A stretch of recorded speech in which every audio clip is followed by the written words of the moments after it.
Hello friends, स्वागत है आपका अपने YouTube channel tuition for math में। फ्रेंड्स, हमने लास्ट वीडियो में नंबर ऑफ फैक्टर्स को कंप्लीट किया था। तो जिन व्यूवर्स ने मेरी लास्ट वीडियो नहीं देखी है वो प्लीज़ मेरी लास्ट वीडियो को देख लें। लिंक आपको डिस्क्रिप्शन में मिल जाएगा। और अगर आप हमारे चैनल पर नए हैं तो प्लीज़ हमारे चैनल को शेयर कीजिए, सब्सक्राइब कीजिए और बेल आइकन पर प्रेस कर दीजिए ताकि आपको हमारे चैनल की नोटिफिकेशंस मिलती रहे। तो फ्रेंड्स, आज हम नया कंसेप्ट सीखेंगे और वो कंसेप्ट है अर्थमेटिक प्रोग्रेशन यानी कि एपी। तो अर्थमेटिक प्रोग्रेशन क्या होता है, एपी सीरीज क्या होती है। मान लीजिए मेरे पास जैसे कोई सीरीज दे रखी है। एग्जांपल के तौर पे अगर मैं बताऊं कि अगर मेरे पास कोई सीरीज देखी 7, 10, 13, 16, 19, इस तरह से मेरे पास कोई सीरीज कंटिन्यूटी में है, तो मेरे को कैसे पता चलेगा कि एपी सीरीज है या फिर एक नॉर्मल सीरीज है। तो एपी सीरीज का पता लगाने का तरीका क्या है, अगर मेरे पास डिफरेंस सेम चल रहा है, डिफरेंस जैसे 7 और 10 में डिफरेंस कितना है 3, 10 और 13 में डिफरेंस कितना है 3, 13 और 16 में डिफरेंस कितना है 3, उसी तरह 16 और 19 में डिफरेंस कितना है 3। अगर डिफरेंस मेरे पास सेम चल रहा है तो ये सीरीज को मैं क्या कहूंगा, ये सीरीज एपी में होगी, ठीक है ना। और अगर मेरे पास कोई सीरीज इस तरह से दे रखी है, मान लीजिए 5, 5, 5, 5, 5, ठीक है ना, तो क्या ये सीरीज एपी में होगी, इस तरह से कंटिन्यूटी में है। तो अगर मैं इसका डिफरेंस देखूं तो 0, 0, 0, 0, यानी कि इन दोनों का डिफरेंस 0 है, इन दोनों का डिफरेंस 0 है, इन दोनों का डिफरेंस 0 है और इन दोनों का डिफरेंस 0 है। तो क्या ये सीरीज एपी में होगी? नहीं, ये सीरीज एपी में नहीं होगी।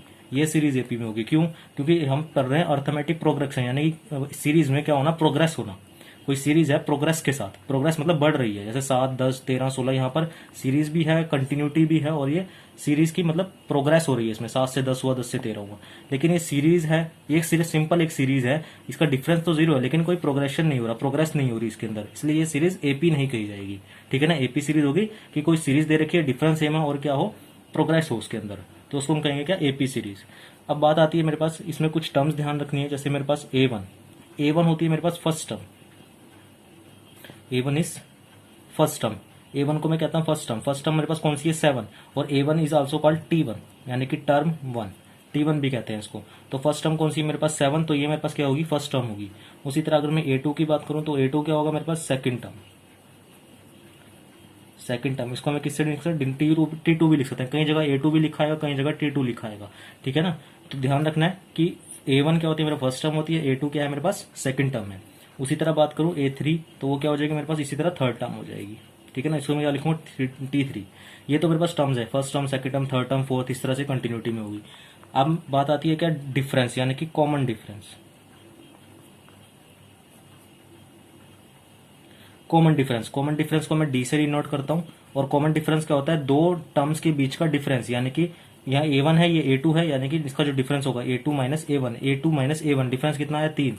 उसी तरह इजिकल टू क्या, A3 माइनस A2, इसी तरह A3 A4 माइनस A3, इस तरह से ये डिफरेंस सेम होना चाहिए। तो क्या आप किसी भी टर्म का डिफरेंस दे सकते हो। तो हम मोस्टली क्या करते हैं, पहले दो टर्म का डिफरेंस दे लेते हैं, वहां से मेरे पास डिफरेंस पता लग जाता है। तो A2 माइनस A1 ये कॉमन डिफरेंस हुआ, ठीक है ना। अब जैसे यहां से अगर मैं कॉमन डिफरेंस देखूं तो कितना आएगा, 10 माइनस में 7 इज इक्वल टू 3। अब एक फॉर्मूला होता है मेरे पास Tn यानी कि nth टर्म, यानी कि अगर मैं कहूं कि इस टर्म की मेरे को क्या बताओ, इस सीरीज में, यानी कि मैं मान लो ऐसे कहूं कि मेरे पास 10 टर्म्स हैं ये, ठीक है ना, 7, 11, 13, 10, 19। मैं कहूं कि मेरे पास कितनी टर्म्स हैं, 10 टर्म्स हैं। तो मेरे को बताओ कि जो 10वीं टर्म होगी वो कौन सी होगी। ये फर्स्ट टर्म है, ये सेकंड टर्म है, थर्ड टर्म है, फोर्थ, फिफ्थ, सिक्स, 7, 8, 9, 10th। तो मेरे को बताना है कि 10th टर्म कौन सी होगी। तो उसके लिए फॉर्मूला क्या होता है कि Tn, ठीक है ना। Tn का जो, या फिर nth टर्म जो होती है मेरे पास, वो होती है A प्लस में n माइनस में 1 इंटू डी। ये मेरे पास इसका फॉर्मूला होता है कि nth टर्म का जो फॉर्मूला होता है वो होता है A फर्स्ट टर्म, A1 कहता हूं मैं, या फिर A कर लो, फर्स्ट टर्म प्लस में n माइनस 1, nth टर्म जो हम जितनी टर्म नंबर ऑफ टर्म्स है मेरे पास उसमें से एक लेस करूंगा, इंटू में डी मतलब कॉमन डिफरेंस। ये nth टर्म का क्या होता है मेरे पास फॉर्मूला होता है। नाउ अगर मेरे को क्या बताना है कि 10th टर्म बतानी है, यानी कि मेरे को क्या बताना है, T10 बताना है। तो T10 क्या होगा, फर्स्ट टर्म A क्या है मेरे पास 7 प्लस में n minus 1, number of term कितनी है मेरे पास, 10 टर्म्स है ना। तो number of term is 10 minus 1 into में कॉमन डिफरेंस, डिफरेंस कितना है मेरे पास 3। तो कितना आ जाएगा 7 प्लस में ये 9 3 जा 27, यानी कि आ जाएगा 34। यानी कि मेरे पास जो 10th टर्म होगी वो क्या होगी मेरे पास 34 होगी, ठीक है ना। इसी तरह सीरीज चलती रहेगी और 10th टर्म पे जो नंबर होगा वो क्या होगा 34 होगा। अब बात आती है यहाँ से, अगर मेरे को निकालना हो नंबर ऑफ टर्म्स, मतलब अगर मेरे को यह टर्म मेरे को क्या दे रखा होता कि यहाँ पर मेरे को बता दिया होता कि 10th टर्म की जगह मेरे को यहाँ पर दे दिया होता कि 34, लास्ट टर्म 34 दे दिया होता है यहाँ पर। तो नंबर ऑफ टर्म्स निकालने का जो फॉर्मूला होता है मेरे पास, यानी कि number of term. Number of terms निकालने का फॉर्मूला होता है मेरे पास लास्ट टर्म माइनस में first term divided by common difference, ठीक है ना, प्लस 1। ये मेरे पास फॉर्मूला होता है किसका, नंबर ऑफ टर्म्स निकालने का फॉर्मूला होता है। तो लास्ट टर्म मेरे को देखनी है क्या है मेरे पास, लास्ट टर्म कौन सी है मेरे पास 34। फर्स्ट टर्म क्या है मेरे पास 7 डिवाइडेड बाय कॉमन डिफरेंस कितना है मेरे पास 3 प्लस 1। तो 34 में से 7 गए कितना होता है मेरे पास, यह जगह 24 डिवाइड बाय 3 प्लस 1, सो 27 आ जाएगा। 27 डिवाइड बाय 3 प्लस 1, तो यह आ जाएगा 3 9 27, यानी कि 9 प्लस 1 कितनी हो जाएंगी 10। यानी कि इस सीरीज में 7 to 34 कितनी टर्म्स हैं, 10 टर्म्स हैं, ठीक है ना। तो नंबर मतलब कि टर्म पे कौन सा नंबर है उसमें और टर्म्स क्या होती है उसमें डिफरेंस समझना है क्या, कि मेरे पास 7 10 13 16 19 अप टू कहाँ तक 34। मेरे को बताना है कि 34 कौन सी टर्म पे आएगा, इसका टर्म कौन सी होगी इसकी। तो टर्म निकालने का फॉर्मूला क्या होता है, लास्ट टर्म माइनस में first term divide by common difference plus 1, ठीक है ना। यहाँ आ जाएगा 34 माइनस में 7 डिवाइड बाय 3 प्लस 1, ठीक है ना। तो last term plus minus first term divide by common difference plus 1, तो यहाँ से आ जाएगा 10 टर्म। तो इस सीरीज में कितनी टर्म्स हैं, 10 टर्म्स हैं। तो आपको ये एक तो फॉर्मूला ये ध्यान रखना है क्या कि एन टर्म निकालने का फॉर्मूला और नंबर ऑफ टर्म्स निकालने का फॉर्मूला। अब बात आती है इस पे सम ऑफ टर्म्स, यानी कि अगर मेरे को नंबर ऑफ टर्म्स पता है तो उसको सम कैसे निकालना है। नंबर ऑफ टर्म्स का जो मेरे पास अगर कोई टर्म्स दे रखी है उसका मेरे को सम निकालना हो, तो सम निकालने का फॉर्मूला क्या होता है, यानी कि सम ऑफ एन टर्म्स, उसका फॉर्मूला होता है n/2। नंबर ऑफ टर्म्स कितनी है मेरे पास, divide by 2 bracket 2a plus में n-1 इंटू डी, ठीक है ना। अब ये तो ये फॉर्मूला होता है मेरे पास डायरेक्ट क्या, नंबर ऑफ टर्म्स कितनी है, n/2 2 इंटू ए क्या होती है मेरे पास फर्स्ट टर्म प्लस में n-1 इंटू डी। अब इसको मैं और किस तरह से लिख सकता हूँ, एक तो आपको ये फॉर्मूला ध्यान रखना है, दूसरा उसका और क्या बन सकता है यहाँ से n/2, इस 2a को मैं क्या लिख सकता हूँ, a प्लस ए लिख सकता हूँ प्लस में n-1 इंटू डी। इस तरह से मैंने लिख लिया इसको, तो ये क्या आ जाएगा n/2, a क्या होता है मेरे पास फर्स्ट टर्म, a को मैंने फर्स्ट टर्म लिखा, ठीक है ना, प्लस अब ये फॉर्मूला क्या बना मेरे पास n टर्म, यानी कि कितनी नंबर ऑफ टर्म है उसका फॉर्मूला, ये क्या बना मेरे पास n टर्म का फॉर्मूला बना, यानी कि क्या होती है मेरे पास लास्ट टर्म होती है, तो plus last term divided by बस ब्रैकेट, यानी कि n/2 first term plus last term, ये होता है इसका। एक तो ये फॉर्मूला आपको ध्यान रखना है 2a प्लस में n-1 इंटू डी, और क्या होता है मेरे पास n/2 first term plus last term. अब इसके बेस पे क्वेश्चंस देख लेते हैं। क्वेश्चन क्या है मेरे पास, कोई सीरीज है 20 16 12 इस तरह से सीरीज कंटिन्यूटी में, और कितनी टर्म्स है सीरीज के अंदर, 100 टर्म्स है, ठीक है ना। इस सीरीज के अंदर कितनी टर्म्स है, 100 टर्म्स है, और सीरीज क्या है 20 16 12 इस तरह से सीरीज कंटिन्यूटी में चल रही है। तो मेरे को पता है कि a1 क्या होती है मेरे पास फर्स्ट टर्म क्या है मेरे पास 20, ठीक है ना, और सेकंड टर्म क्या है, यानी कि a2 कितनी है 16। अगर मैं डिफरेंस निकालूं ऐसे, डिफरेंस क्या होता है a2 minus a1, difference is a2 minus a1, यानी कि 16 माइनस में 20 इज इक्वल टू कितना आ जाएगा -4, यानी कि डिफरेंस कितना है मेरे पास -4 आया। और कितनी टर्म्स आई है 100, मेरे को क्या निकालना है सम। अब सम निकालने का मेरे पास फॉर्मूला क्या होता है n/2 2a प्लस में n-1 इंटू में d, यही होता है फॉर्मूला। अब मेरे को n निकालना पड़ेगा पहले, क्योंकि मेरे पास n नहीं है, सॉरी n है मेरे पास 100 टर्म्स, सॉरी 100 टर्म्स है मेरे पास, यानी कि n की जगह मैं क्या पुट कर दूंगा 100, ठीक है ना। तो सम का फॉर्मूला क्या हो जाएगा, यहाँ से n की जगह क्या पुट करूंगा 100, कितनी टर्म्स है मेरा 100 टर्म है, तो 100 डिवाइडेड बाय 2, ठीक है ना, डिवाइड बाय 2a, यानी कि a कितना है मेरे पास 20, फर्स्ट टर्म 20 है 2a प्लस में n-1 यानी कि n कितना है 100, नंबर ऑफ टर्म कितनी है -1 इंटू में डिफरेंस कितना है -4, तो यह आ जाएगा 100/2 40, यहाँ से कितना बन जाएगा 99 - 4 सॉरी 99 इंटू 4, तो यह आ जाएगा माइनस में 99 इंटू 4 हो जाएगा मेरे पास 396, तो यह आ जाएगा मेरे पास ये 50, यानी कि 50 इंटू में ये आपके पास आ जाएगा हमारे पास, इसमें से मैं 40 लेस कर दूंगा तो 356। तो जब इसको मल्टीप्लाई करेंगे तो ये आपके पास ये माइनस में आएगा, तो मल्टीप्लाई करेंगे तो आपके पास आएगा 17800 माइनस में, तो ये आ जाएगा इसका सम ऑफ नंबर ऑफ सम। इसका इस सीरीज का क्या आ जाएगा, सम आ जाएगा -17800। तो सीरीज क्या थी मेरे पास 20 16 12 अप टू 100 टर्म्स तक था। तो फर्स्ट टर्म क्या है 20 है, लास्ट सेकंड टर्म क्या है 16 है, मैंने यहाँ से डिफरेंस निकाल लिया। डिफरेंस क्या होता है second term minus first term, तो यहाँ डिफरेंस आ जाएगा -4, और सम निकालने का फॉर्मूला क्या होता है n/2 2a प्लस में n-1 इंटू डी। तो सम ऑफ निकाला मैंने, n की जगह मैंने क्या करा, कितनी टर्म्स दे रखी है मेरे को 100 टर्म्स दे रखी है, तो 100/2 प्लस में 2a 2 इंटू में फर्स्ट टर्म कितनी है 20 प्लस में 100 माइनस में 1 100 मतलब 100 क्या मेरे पास n कितनी नंबर ऑफ टर्म है 100 माइनस 1 इंटू में कॉमन डिफरेंस कितना -4, तो इसको सॉल्व करेंगे तो आपके पास आ जाएगा 17800 माइनस के। ठीक है ना। अगर मेरे को इसको ये तो हमने निकाला किससे, इस फॉर्मूले से, इस वाले फॉर्मूले से। अगर मेरे को इस वाले फॉर्मूले से निकालना होता तो मैं क्या करता, पहले मैं क्या निकालता, लास्ट टर्म निकालता। तो लास्ट टर्म निकालने का फॉर्मूला क्या होता है मेरे पास, यानी कि टी एन निकालता, क्योंकि टी एन का फॉर्मूला क्या होता है, A plus one into A plus N minus one into D होता है। तो ए प्लस एन माइनस में वन इंटू डी, तो मैं क्या निकालता, लास्ट टर्म निकाल लेता। लास्ट टर्म यानी कि ए कितना है 20 प्लस एन माइनस में वन, हाँ कितना 100 टर्म है, माइनस वन इंटू में डी कितना है हमारे पास -4, तो 20 ये आ जाएगा आपके पास -396। तो यहाँ से सॉल्व करके आ जाएगा -376। तो मेरे को पता चला जो मेरी लास्ट टर्म है वो कौन सी है, मतलब यानी कि 100 टर्म क्या होगा, 100 टर्म पे जो नंबर होगा वो कितना होगा, -376 होगा। तो मैं एक सिंपली फॉर्मूला लगा दूंगा, सम निकालना है क्या, n/2 यानी कि 100/2, नंबर ऑफ टर्म्स कितने, divide by 2, n/2 plus first term कौन सी है मेरे पास 20, ठीक है ना, प्लस लास्ट टर्म कौन सी है हमारे पास 376। तो n/2 first term plus last term, तो 100/2 कितना हो जाएगा 50, तो ये कितना हो जाएगा 20 माइनस में 376, तो यहाँ से निकल के आएगा मेरे पास 50 मल्टीप्लाई -356, तो इसको मल्टीप्लाई करेंगे तो आपके पास आ जाएगा 17800, ठीक है ना। तो अब चाहे ये वाला फॉर्मूला लगा लो, ये वाला लगा लो, चाहे ये वाला लगा लो, कौन सा, first term plus last term वाला फॉर्मूला लगा लो। लेकिन अगर आपको नंबर ऑफ टर्म्स पता है तो अच्छा बेटर क्या है कि हम सिंपल ये वाला फॉर्मूला लगाएं, क्योंकि यहाँ मेरे को लास्ट टर्म निकालने की जरूरत नहीं पड़ेगी, ठीक है ना। तो लास्ट टर्म, अगर आपको लास्ट टर्म वाला फॉर्मूला लगाना है तो पहले आपको लास्ट टर्म निकालनी पड़ेगी, उसके बाद ये फॉर्मूला लगेगा, ठीक है ना। अगर आप लास्ट टर्म नहीं निकालना चाहते तो सिंपल ये वाला फॉर्मूला लगा लीजिएगा। तो अब नेक्स्ट क्वेश्चन देखते हैं। नाउ नेक्स्ट क्वेश्चन इज 1 - 6 + 2 - 7 + 3 - 8, ये कंटिन्यूटी में है इस तरह से, और ये कहाँ तक जा रहा है, 100 टर्म्स तक जा रहा है, ठीक है ना। तो मेरे को पता है इसमें जो a1 होगा वो क्या होगा 1।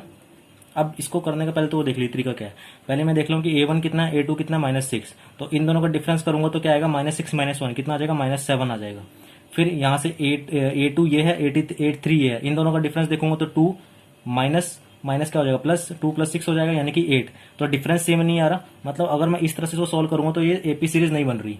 तो इस तरह के क्वेश्चन करने का तो क्या तरीका है, मैं अल्टरनेटिव टर्म्स लूंगा। अल्टरनेटिव टर्म्स कैसे, कि 1 + 2 फिर +3 फिर आगे क्या होगा, +4 होगा, इस तरह से अल्टरनेटिव टर्म्स। तो एक सीरीज मेरे पास क्या बनेगी, 1 + 2 + 3 + 4, इस तरह से एक सीरीज बनेगी, यानी कि यहां से और कितनी, और ये कहां तक जाएगी 50 टर्म्स, ठीक है ना, क्योंकि मैं अल्टरनेटिव टर्म्स ले रहा हूँ और मेरे पास टर्म्स कितनी है 100 है। तो अल्टरनेटिव टर्म्स ले रहा हूँ तो कितनी टर्म्स बनेगी यहाँ से 50। फिर एक सीरीज क्या बनेगी, -6 - 7 - 8, एक सीरीज ये बनेगी -6 - 7 - 8, आगे क्या आएगा -9 आएगा। तो यहाँ से एक सीरीज क्या बनी, -6 - 7 - 8 अप टू कितनी 50 टर्म्स, क्योंकि 50 टोटल कितनी 100 टर्म्स है, तो 50 टर्म्स तो इसकी होगी, 50 टर्म्स इसकी होगी, तो टोटल कितनी होगी 100 टर्म्स होगी। तो यहाँ से ये एपी सीरीज बन गई, ठीक है ना। 1 + 2, क्योंकि यहाँ डिफरेंस कितना है, 1 है, यहाँ भी 1 है, यहाँ भी 1 है, तो और ये क्या है, प्रोग्रेस में है, तो यहाँ से एपी सीरीज बन गई। यहाँ से मेरे को पता लगा कि a1 कितना है मेरे पास 1, a2 कितना है मेरे पास 2 है, a2 = 2, और डिफरेंस कितना आएगा इनका 1 आ जाएगा, क्योंकि a2 - a1 यानी कि 2 - 1 1। यहाँ से अगर मैं 50th, अगर मैं इसको सम निकालना है तो आप चाहे तो सिंपल फॉर्मूले में लिख लो, क्या, sum of n terms. n terms मतलब कितने टर्म्स है यहाँ पर, 50 टर्म्स है, यानी कि 50/2, n/2 होता है मेरे पास, 50/2 हुआ। 2a कितनी है मेरे पास 1 है, 2 इंटू में 1 प्लस में n - 1, n कितनी है मेरे पास 50 टर्म है, 50 - 1 इंटू में d, कॉमन डिफरेंस कितना 1, तो ये आ जाएगा मेरे पास 25, 2 प्लस में कितना आ जाएगा 49, तो ये आ जाएगा 25 मल्टीप्लाई 51, तो 25 प्लस मल्टीप्लाई 51 करेंगे तो आपके पास आएगा 1275, यानी कि इस वाली सीरीज का जो सम आया वो कितना आया 1275 आया। अब मैं क्या करूंगा, इस सीरीज का सम निकाल लूंगा। तो यहाँ से जो a1 है वो उसकी a1 की वैल्यू कितनी है -6, a2 की वैल्यू कितनी है -7, और यहाँ से कॉमन डिफरेंस कितना आएगा -7 -6, तो आ जाएगा -7 + 6 = -1। यहाँ से कॉमन डिफरेंस कितना आया -1 है, क्योंकि कॉमन डिफरेंस क्या होता है, a2 - a1 होता है ना, तो -7 -6, तो यहाँ से -7 + 6 यानी कि -1।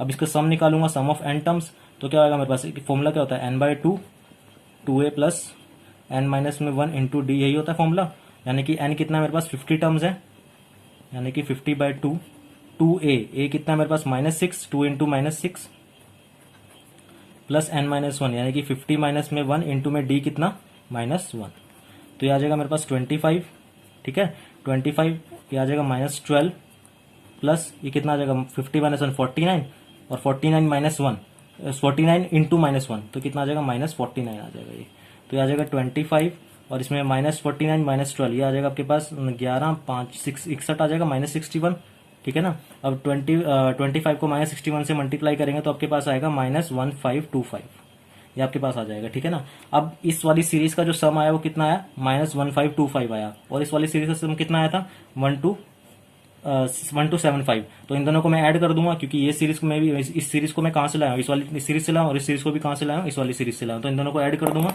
यानी कि जब इन दोनों को ऐड करके जो मेरे पास एक्चुअल सम बनेगा वो क्या बनेगा, 1275 प्लस -1525, ठीक है ना। तो इसको जब मैं सब्ट्रैक्ट करूंगा तो क्या आ जाएगा, -250, यानी कि जो ये सीरीज है इसका जब मैं सम निकालूंगा तो क्या आएगा, -250, आपको क्या हो जाएगा, आंसर हो जाएगा, ठीक है ना। तो इस तरह के क्वेश्चन को जहां मेरे पास कोई सीरीज नहीं बन रही एपी, तो मेरे को क्या करना है, अल्टरनेटिव सीरीज लेके देखनी है कि वहां से कोई सीरीज बन रही है कि नहीं बन रही। तो अल्टरनेटिव सीरीज लेके यहाँ से क्वेश्चन सोल्व हो गया, ठीक है ना। अगर मैं सिंपल लेके चलता तो ये क्वेश्चन थोड़ा सा टफ हो जाता। नाउ नेक्स्ट क्वेश्चन देखते हैं। नाउ नेक्स्ट क्वेश्चन इज 1 + 4 + 6 + 5 + 11 + 6, इस तरह से कोई सीरीज है और ये कहां तक जा रही है, up to first sum of first 100 terms. ये 100 टर्म्स तक मेरे पास कोई सीरीज है। तो अब इसमें भी देखूंगा, अगर मैं डिफरेंस 4 - 1 3 बनता है, 6 - 4 कितना बनता है, 2। तो ये सीरीज क्या है मेरे पास, एपी सीरीज में नहीं बन रही है। अगर मैं सारे टर्म को एक साथ लूं तो मैं क्या करूंगा, अल्टरनेटिव टर्म्स लेके देखूंगा।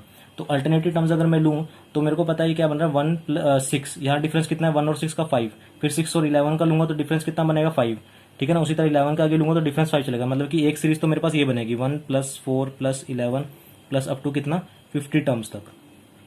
एक सीरीज तो ये बनेगी। दूसरी क्या बनेगी, यहाँ से 4 प्लस, यहाँ से 4 5, डिफरेंस कितना हुआ 1, 5 और 6 का डिफरेंस कितना हुआ 1। एक सीरीज मेरे पास क्या बनेगी, 4 5 4 + 5 + 6 प्लस, इस तरह से चलता रहेगा 7 अप टू कहाँ तक, 50 टर्म्स तक। एक तरीका तो ये है कि मैं पहले इसका सम निकाल लूं, जैसे हमने लास्ट क्वेश्चन में देखा, और फिर इसका सम निकाल लूं, ठीक है ना, और इन दोनों सम को ऐड कर दूं तो मेरे पास इस सीरीज का क्या आ जाएगा, सम आ जाएगा। एक तरीका तो ये है जो अभी हमने लास्ट क्वेश्चन में देखा। एक तरीका दूसरा मेथड क्या है इसको करने का, कि मैं क्या करूं, दो टर्म्स को मिला के एक टर्म बना लूं, ठीक है ना। मैंने क्या करा, दो इस तरह से आप कर लेंगे, ठीक है ना। पहले इसका सम निकाल लेना, फिर इसका सम निकल जाएगा, दोनों को ऐड कर देना, तो यहाँ से क्या आ जाएगा मेरे पास, इस पूरी सीरीज का क्या आ जाएगा, सम आ जाएगा। एक तरीका तो है जैसे हमने लास्ट अभी क्वेश्चन में देखा। दूसरा क्या है कि मैं क्या करूं, दो टर्म्स को मिला के एक टर्म बना दूं, यानी कि 1 + 4 कितना हुआ, 5, फिर 6 + 5 कितना हुआ, 11, यहाँ से क्या बना मेरे पास, 11, फिर 11 + 6 कितना बना, 17, अब टू कितना चल जाएगा, 50 टर्म्स। 50 टर्म्स क्यों, क्योंकि मैं क्या कर रहा हूँ, दो टर्म्स को मिला के एक टर्म बना रहा हूँ। अगर मैं सिंगल टर्म रखूं तो कितनी टर्म्स है मेरे पास, 100। अब मैं क्या कर रहा हूँ, दो टर्म्स को मिला रहा हूँ और एक टर्म बना रहा हूँ, दो टर्म्स को मिला रहा हूँ, एक बना रहा हूँ, यानी कि 100/2, यानी कितना आ जाएगा, 50 टर्म्स बन जाएंगे मेरे पास ये, क्योंकि मैंने दो टर्म्स को मिला के एक टर्म बनाई है। यहाँ भी दो टर्म को मिला के एक टर्म बनाई है, तो कितनी टर्म बन जाएंगी, 50। अब यहाँ डिफरेंस देखता हूँ तो 11 में से 5 गए 6, 17 में से 11 गए 6, यानी कि क्या बन रही है, एपी सीरीज बन रही है। तो A1 कितना आ जाएगा मेरे पास यहाँ पर 5, A2 कितना आ जाएगा 11, और कॉमन डिफरेंस कितना आ जाएगा इसका, 6 आ जाएगा। क्यों, 11 - 5 6। अब मैं क्या करूंगा, इसका सम निकालूंगा।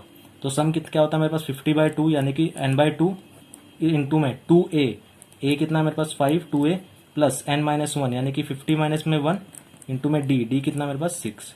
तो ये आ जाएगा मेरे पास 25, 10 प्लस में 49 इंटू 6, तो 49 इंटू 6 होता है मेरे पास 49 इंटू 6, या इसको करके जो भी आंसर आएगा आपका वो क्या हो जाएगा, इस सीरीज का क्या हो जाएगा, सम हो जाएगा, ठीक है ना। पहले या तो आप इस तरह से कर लीजिए कि अल्टरनेटिव टर्म्स ले लीजिए, उस फिर इसका सम निकाल लीजिए, उसका सम निकाल लीजिए, दोनों को ऐड कर देना, तो वहां से आपका आंसर आ जाएगा। दूसरा तरीका क्या है कि मैं दो टर्म्स को मिला के एक टर्म बना लूं, तो इन दोनों को मैंने ऐड करा तो 5 बना, इन दोनों को ऐड करा तो 11 बना, इन दोनों को ऐड करा तो 17 बना। उस तरह से ऐड करता जाऊंगा, यानी कि दो टर्म्स को मिला के एक टर्म बना रहा हूं, तो नंबर ऑफ टर्म्स कितनी रह जाएंगे मेरे पास, 50। तो मैं क्या करा, simple some of number of terms का फॉर्मूला लगा दिया, ये क्वेश्चन हो जाएगा। Now next question is, if the 9th term of an AP, कह रहा है कोई एपी सीरीज है, उसकी जो 9th टर्म है वो क्या है, 0 है, then find the ratio of the 29th term and 19th term. इन दोनों की मेरे को क्या निकालनी है, रेशियो निकालनी है। अब एक चीज ध्यान रखिएगा, मान लीजिए जैसे मैं फर्स्ट टर्म लिखता हूँ, यानी कि T1 लिखता हूँ या फिर A1 लिखता हूँ, तो T1 क्या होता है मेरे पास, सिंपल A होता है, ठीक है ना। T1 यानी कि फर्स्ट टर्म को मैं क्या लिखता हूँ, A लिखता हूँ। अगर मैं T2 लिखूँ यानी कि सेकंड टर्म यानी कि A प्लस में D, और ये A प्लस में D कैसे आता है कि मेरे को पता है कि जो nr टर्म का जो फॉर्मूला होता है, यानी कि जो Tn का फॉर्मूला होता है वो क्या होता है, A प्लस में, इधर मैं कर लेता हूँ, तो जो मेरे पास nr टर्म यानी कि Tn टर्म का जो फॉर्मूला होता है वो होता है मेरे पास A प्लस n माइनस में 1 इंटू D। तो मेरे को कौन सी टर्म बतानी है, T2 बतानी है, तो T2 A क्या हो जाएगा मेरे पास, सिंपल A, ठीक है ना, n - 1, n की जगह मैं क्या रखूंगा 2 माइनस में 1 इंटू D, तो 2 में से 1 गए 1, यानी कि मैं इसको क्या लिख सकता हूँ, A प्लस D लिख सकता हूँ, 2 - 1 वन इंटू डी डी, तो ये सिंपल क्या हो जाएगा, सेकंड टर्म क्या हो जाएगी ए प्लस डी। उसी तरह अगर मैं T3 की बात करूं तो ए प्लस 3 माइनस में 1 इंटू डी, तो ए प्लस क्या हो जाएगा, ये 2D हो जाएगा। यानी कि मेरे को यहाँ से ये पता लग रहा है कि अगर मैं T3 लिखूंगा तो ये क्या हो जाएगा, ए प्लस 2D, यानी कि 3 से एक कम, यानी कि 2D। उसी तरह अगर मैं T4 लिखूंगा तो ये क्या हो जाएगा, ए प्लस 4 से एक कम, यानी कि 3, ये कितना हो जाएगा, 3D हो जाएगा। उसी तरह अगर T5 लिखूंगा तो क्या हो जाएगा, ए प्लस 5 से एक कम, यानी कि 4D। इस तरह से मैं इस टर्म को लिख सकता हूँ। अब मेरे को पता है कि मेरे पास क्या दे रखी है, नाइन्थ टर्म, उसकी वैल्यू क्या है मेरे पास 0, तो नाइन्थ टर्म यानी कि नाइन्थ टर्म है मेरे पास, या फिर मैं ऐसे ही लिखूं कि T9, नाइन्थ टर्म की जो वैल्यू है मेरे पास क्या दे रखी है, 0, और T9 को मैं क्या लिख सकता हूँ, a प्लस 8D लिख सकता हूँ इजिकल टू 0। इस तरह से मैं लिख सकता हूँ कि a plus 8D equal to 0। Now मेरे को रेशो किसकी बतानी है, ratio of the 29th term and 19th term, यानी कि T29 डिवाइडेड बाय T19 की मेरे को रेशो बतानी है। तो T29 को मैं क्या लिख सकता हूँ कि a प्लस इससे एक कम, यानी कि 28D, और T19 को क्या लिख सकता हूँ मैं, a प्लस यानी कि 19 से एक कम, यानी कि 18D। इस तरह से लिख सकता हूँ। अब मैंने क्या करा, इस टर्म को मैंने लिख लिया कि a plus 8D plus 20D, और इसको मैंने लिख लिया कि a प्लस 8D प्लस कितना 10D। इस तरह से मैंने इसको लिख लिया, इसको इस फॉर्म में तोड़ लिया। तो a प्लस में 8D क्या मेरे पास 0 है, और a प्लस में यहाँ पर क्या 8D कितना है 0, तो 0 प्लस में 20D और 0 प्लस में 10D, तो ये 0 हट जाएगी यहाँ से, यानी कि मेरे पास क्या रह जाएगा 20D डिवाइडेड बाय 10D। तो D से D कैंसिल, यानी कि इसकी जो रेशो आ जाएगी क्या आ जाएगी 2/1, और क्या आ जाएगा आपका आंसर आ जाएगा। ठीक है ना, क्वेश्चन समझ में आया। यानी कि पहले मैं क्या लिखता हूँ, इस टर्म को मैंने इस तरह से लिखता हूँ कि T5 क्या a प्लस में 4D, यानी कि a तो आएगा 5 से कम, यानी कि 4D। तो मैंने T9 को क्या लिखा, a प्लस में 8D इजिकल टू 0। मेरे को रेशो किसकी निकालनी थी, 29 टर्म की और 19 टर्म की। तो 29 टर्म को मैंने क्या लिखा, a प्लस में 28D, और 19 टर्म को क्या लिखा, a प्लस में 18D। इसको मैंने इस फॉर्म में तोड़ लिया कि a प्लस में 8D इजिकल टू प्लस में 20D, a plus 8D plus 10D। तो a प्लस में 8D क्या मेरे पास 0 है, इन दोनों की जगह मैंने 0 रखा, तो क्या रह गया मेरे पास 20D एंड 10D। तो D से D कैंसिल हो जाएगा, और क्या रह जाएगा मेरे पास 2/1, ये आपका आंसर हो जाएगा। नाउ नेक्स्ट क्वेश्चन देखते हैं। Now the next question is, if the 10th term of an AP is 10 more than the 5th term, ठीक है ना, कोई एपी है मेरे पास, उसकी जो 10th टर्म है वो 10 ज्यादा है किससे, 5th टर्म से, and the sum of this term is 32, find the 18th term. मेरे को 18th टर्म निकालनी है क्या है, तो मेरे को पता है 10th टर्म क्या है, 10 ज्यादा है किससे, 5th टर्म से, यानी कि 10th term T10 is equal to कितना है, 10 प्लस में T5, ठीक है ना, क्योंकि 10th टर्म जो है वो 10 ज्यादा है किससे, T5 से। तो T5 में अगर मैं 10 ऐड करूंगा तो 10th टर्म के इक्वल हो जाएगी। तो T10 को मैं क्या लिख सकता हूँ, a प्लस में 9D लिख सकता हूँ। अभी हमने पीछे सीखा इसको, a प्लस में 9D लिख सकता हूँ। यहाँ क्या आ जाएगा, 10 प्लस में T5 को क्या लिख सकता हूँ मैं, a प्लस में 4D। तो ये सारा इधर आ जाएगा, यानी कि a से कैंसिल हो जाएगा, तो ये आ जाएगा 5D इज इक्वल टू 10, और D की वैल्यू कितनी आ जाएगी मेरे पास, 2 आ जाएगी। ठीक है ना, यहाँ से मेरे को D की वैल्यू पता लगी। अब मेरे को कह रहा है कि सम ऑफ दीज टर्म, इन दोनों टर्म्स का जो सम है वो कितना है, 32 है, यानी कि T10 plus T5 is equal to 32। मेरे को ये बोल रहा है, यानी कि T10 यानी कि a plus 9D plus a plus 4D is equal to 32, और a इज इक्वल, ये कितना हो जाएगा 2a प्लस में 13D इज इक्वल टू 32, और D की वैल्यू कितनी है मेरे पास 2, तो D की वैल्यू मैं यहाँ पुट कर दूंगा, यानी कि 2a प्लस में 26 इज इक्वल टू 32। तो 2a इज इक्वल टू कितना आ जाएगा मेरे पास 6, और a की वैल्यू कितनी आ जाएगी 3, और a क्या होता है मेरे पास फर्स्ट टर्म पता लगी मेरे को 3 है, और कॉमन डिफरेंस कितना है 2 है। अब मेरे को क्या बताना है, 18th टर्म बतानी है, 18th टर्म, यानी कि T18 मेरे को बताना है, और T18 को मैं क्या लिख सकता हूँ, a प्लस में 17D लिख सकता हूँ। ठीक है ना, तो a कितना है मेरे पास 3 है, प्लस में 17 इंटू डी कितना है 2, तो 2 से मल्टीप्लाई कर दूंगा, यानी कि 3 प्लस में 34, यानी कि आ जाएगा 37। यानी कि मेरे को पता है कि यहाँ से क्या पता लगा, जो 18 टर्म है वो क्या मेरे पास 37 है। तो ये क्वेश्चन समझ में आया कि 10th टर्म जो है 10 ज्यादा है किससे, T5 से, तो यहाँ से मेरे पास D आ जाएगा। फिर कह रहा है कि इन दोनों का सम, यानी कि T10 प्लस T5 कितना है 32, तो यहाँ से मेरे पास A आ जाएगा D की वैल्यू पुट करके, तो यहाँ से मैं क्या निकालूंगा, सिंपल 18th टर्म निकाल लूंगा। नाउ नेक्स्ट क्वेश्चन देखते हैं। Now next question is, if the term pth qth and rth, कोई एपी सीरीज है, उसकी जो pth टर्म है एंड qth टर्म है एंड rth टर्म है वो क्या है, abc। pth टर्म क्या है उसकी a, qth टर्म है वो b है, एंड rth टर्म है क्या है वो c है, कोई ap है मेरे पास। Then find the value of a q minus में r plus b r minus p plus c p minus q।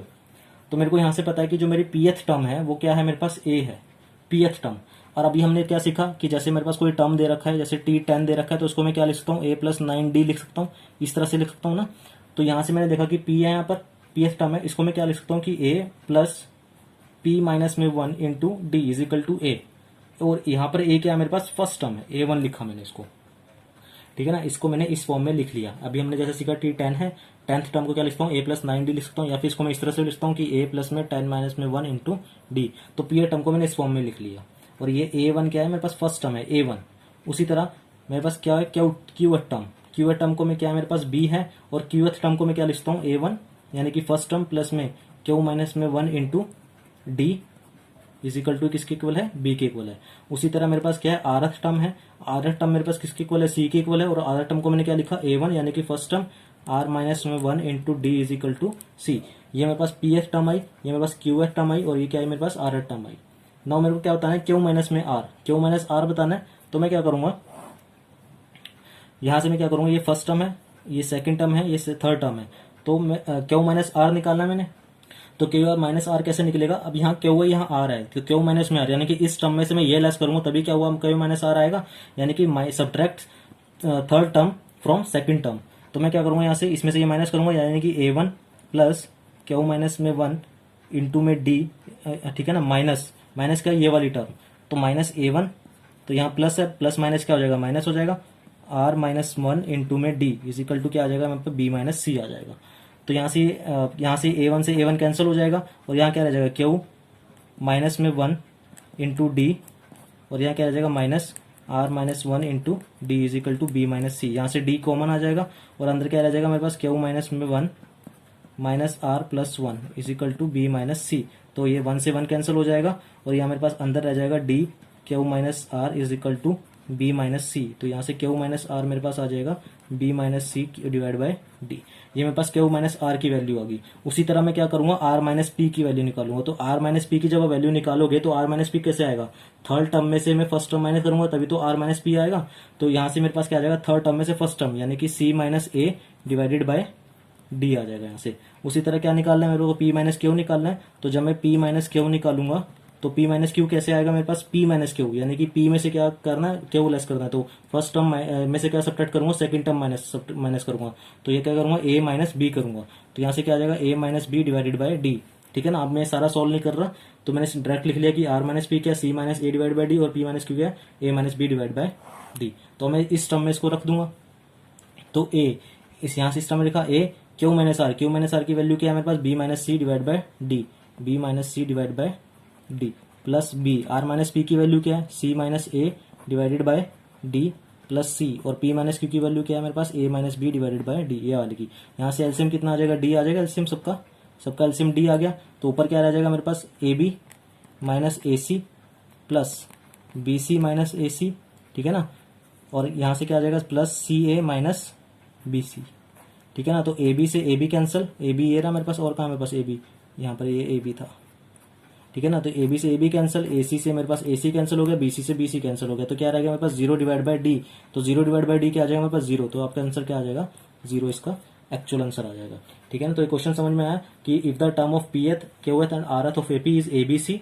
कोई टर्म है मेरे पास, उसकी जो पी एथ टर्म है वो ए है, क्यू एथ टर्म है वो बी है, आर एथ टर्म क्या है वो सी है, एंड फाइंड द वैल्यू, मेरे को इसकी वैल्यू निकालनी थी। तो पी एथ टर्म को मैं क्या लिख सकता हूँ, ए प्लस में P minus 1 into D is equal to A, और क्यू एथ टर्म को मैं क्या लिख सकता हूँ, A1, ये A1 है मेरे पास फर्स्ट टर्म, ये A इसके इक्वल नहीं है। ठीक है ना, ये A1 है और ये A है। तो A1 is equal to Q minus 1 into D, ये क्या आ जाएगा, क्यू एथ टर्म आ जाएगी, और आर एथ टर्म को मैं क्या लिख सकता हूँ, A1 plus R minus 1 into D is equal to C. अब मैंने क्या निकालना है, पहले क्यू माइनस आर निकालना है, क्यू माइनस आर यानी कि क्यू माइनस आर। तो सेकंड टर्म में से थर्ड टर्म माइनस करूंगा तभी क्यू माइनस आर आएगा। तो सेकंड टर्म में से मैंने थर्ड टर्म माइनस करी, तो यहाँ से मेरे पास ए से 1 से A1 कैंसिल हो जाएगा, यहाँ से डी कॉमन आएगा, Q minus 1 minus R plus 1, minus minus क्या होगा, प्लस हो जाएगा, तो प्लस 1 आ जाएगा अंदर, बी माइनस सी। तो यहाँ से क्यू माइनस आर की वैल्यू आ जाएगी B minus C divide by D. उसी तरह मैंने क्या निकालना है, आर माइनस पी, आर में से पी माइनस करना है। तो थर्ड टर्म में से क्या करूंगा, फर्स्ट टर्म लेस करूंगा, यानी कि सी जो मेरे पास सी है माइनस ए। ठीक है ना, C minus A divide by D हो जाएगा। ये सी है यहाँ पर, ये ई नहीं है, तो कंफ्यूज मत होना, ये सी है, ये माइनस का साइन है। ठीक है ना, और यहाँ से क्या आ जाएगा, पी माइनस क्यू निकालना है, पी माइनस क्यू निकालना है, यानी कि पी में से क्यू, पी माइनस क्यू। तो ए माइनस बी करूंगा, A minus B divide by D. मैंने यहाँ वैल्यू पुट कर दी, डी एलसीएम आ गया, इन सबको अंदर ब्रैकेट के अंदर मल्टीप्लाई करा तो सब कुछ कैंसिल हो जाएगा, 0 डिवाइड बाई डी रह जाएगा, और इसका आंसर क्या आ जाएगा, 0 आ जाएगा। ठीक है ना, तो ये क्वेश्चन आपको समझ आए। ये एपी के ये जो अभी हमने क्वेश्चन करे, लास्ट के 2-3 जो क्वेश्चन करे वो एग्जाम में आए हुए क्वेश्चन हैं। तो नेक्स्ट वीडियो में हम इससे और भी अच्छे क्वेश्चन करेंगे, बेहतरीन क्वेश्चन करेंगे जो आपके एग्जाम में आ चुके हैं। ठीक है ना, थोड़े टफ क्वेश्चंस करेंगे और कुछ नई चीज़ों को सीखेंगे। अभी एपी पे 1-2 क्लासेस और लगेंगी, तो अगली नेक्स्ट वीडियो में हम मतलब जो एग्जाम में क्वेश्चंस आपके आ चुके हैं या आ सकते हैं उससे रिलेटेड क्वेश्चंस करेंगे। एपी कंसेप्ट खत्म होने के बाद हम क्या शुरू करेंगे, अलजेब्रा शुरू करेंगे। तो अगर आपको हमारी ये वीडियो पसंद आई हो तो प्लीज़ इसको ज़्यादा से ज़्यादा शेयर कीजिएगा, लाइक कीजिएगा और सब्सक्राइब कीजिएगा हमारे चैनल को, tuition for maths. Thank you very much.